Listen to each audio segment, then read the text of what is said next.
இன்றைய வேளாண் ஆலோசனை நேரத்தில் கோயம்புத்தூர் தமிழ்நாடு வேளாண்மை பல்கலைக்கழகம் வழங்கும் வேளாண் மண்டலங்களுக்கான வேளாண் ஆலோசனை.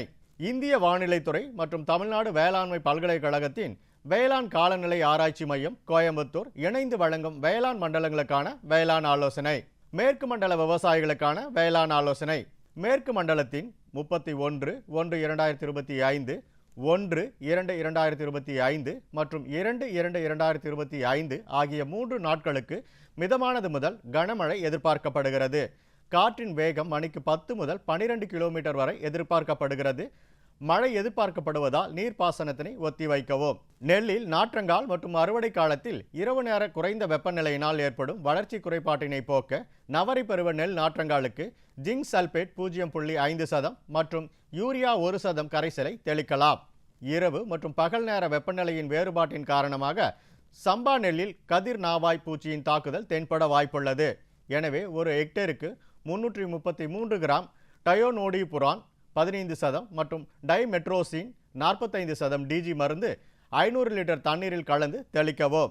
கரும்பில் வறண்ட வானிலையை பயன்படுத்தி முன்பருவ கரும்பு நடவினை ஆரம்பிக்கவும். தற்போது நிலவும் வானிலையால் மஞ்சளில் இலைக்கருகள் நோய் வர வாய்ப்புள்ளது.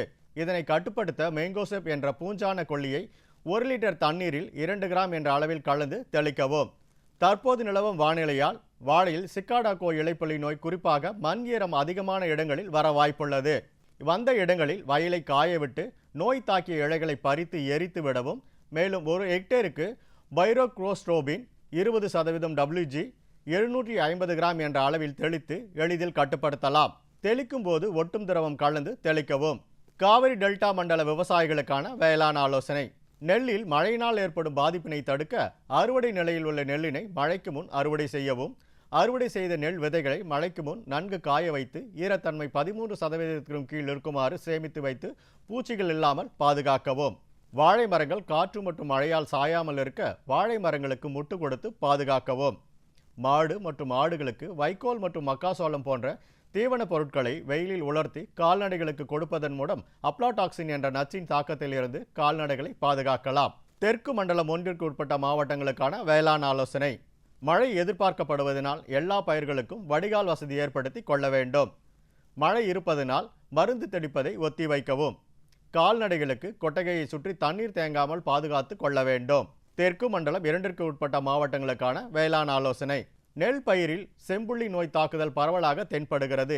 இந்நோய் பூசானம் நாற்றங்காலின் நாற்று பருவத்திலிருந்து நடவு வயலின் பால் பருவம் வரை பயிரை தாக்கும்.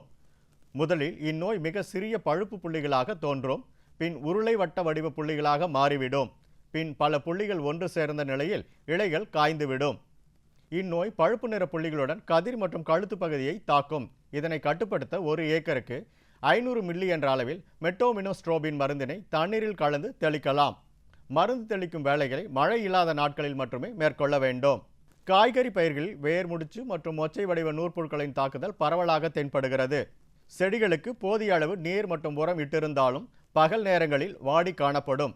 வேர் பகுதிகளில் வேர் முடிச்சுகள் காணப்படும். இதனை கட்டுப்படுத்த ஹெக்டேருக்கு 400 கிலோ வேப்பம் பிண்ணாக்கு இடலாம் மற்றும் கேந்திக் பூ பயிரை ஊடுபயிராக பயிர் செய்யலாம். மேலும் ஒரு ஹெக்டேருக்கு 2.5 கிலோ பர்புரியோசிலியம் லில்லாசினம் என்ற உயிரின கலவையை 100 கிலோ தொழு உரத்துடன் கலந்து நீர் தெளித்து நிழலில் வைத்து 15 நாட்களுக்கு பிறகு காலை மாலை நேரங்களில் வயலில் இட வேண்டும். மருந்து தெளிக்கும் வேலைகளை மழை இல்லாத நாட்களில் மட்டுமே மேற்கொள்ள வேண்டும். தற்போது மல்லிகைப்பூ பயிரில் கவாத்து செய்வதற்கு ஏற்ற தருணமாகும். மல்லிகை செடிகளை தரையிலிருந்து 50 சென்டிமீட்டர் உயரத்தில் கவாத்து செய்ய வேண்டும்.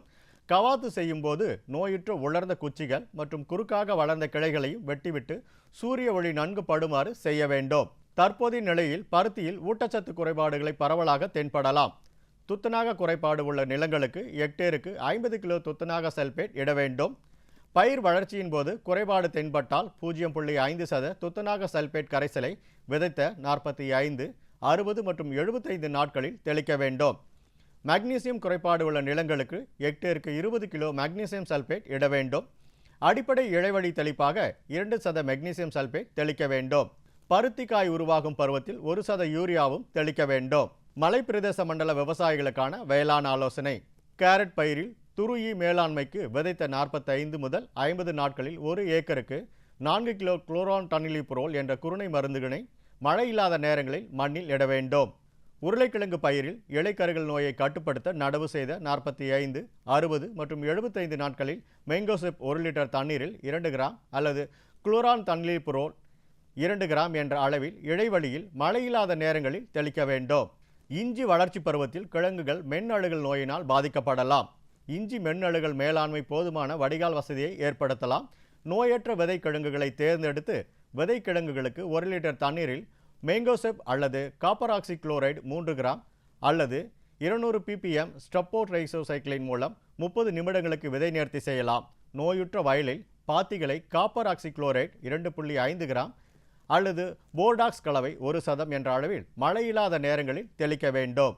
வடமேற்கு மண்டல விவசாயிகளுக்கான வேளாண் ஆலோசனை. சின்ன வெங்காயத்தில் தற்போது ஏற்பட்டுள்ள பனியின் காரணமாக நுனிக்கருகள் ஏற்பட வாய்ப்புள்ளதால் விவசாயிகள் வாரத்திற்கு 2 முறை மெல்லிய தென்னை நார் கயிறு கொண்டு வெங்காயத்தாளின் நுனியில் படுமாறு இழுத்து விடுவதால் பனி தாங்காமல் கீழே கொட்டிவிடும். இவ்வாறு செய்வதால் நுனிக்கருகள் ஏற்படாமல் தடுக்கலாம்.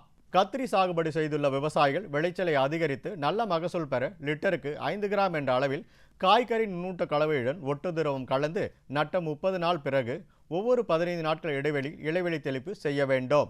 வாழையில் மகசூலை அதிகரிக்க லிட்டருக்கு 20 கிராம் என்ற அளவில் வாழை பூஸ்டர், பனானா சக்தி, எலுமிச்சை சாறுடன் கலந்து வாழை நட்ட 3, 5 மற்றும் 7ஆம் மாதங்களை இலைவழி தெளிப்பு செய்ய வேண்டும். வடகிழக்கு மண்டல விவசாயிகளுக்கான வேளாண் ஆலோசனை.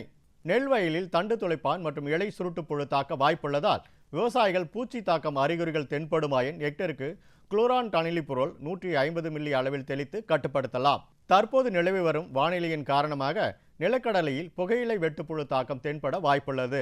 இதனை கட்டுப்படுத்த இனக்கவர்ச்சி பொறி ஏக்கருக்கு 5 என்ற எண்ணிக்கையில் வைக்கவும்.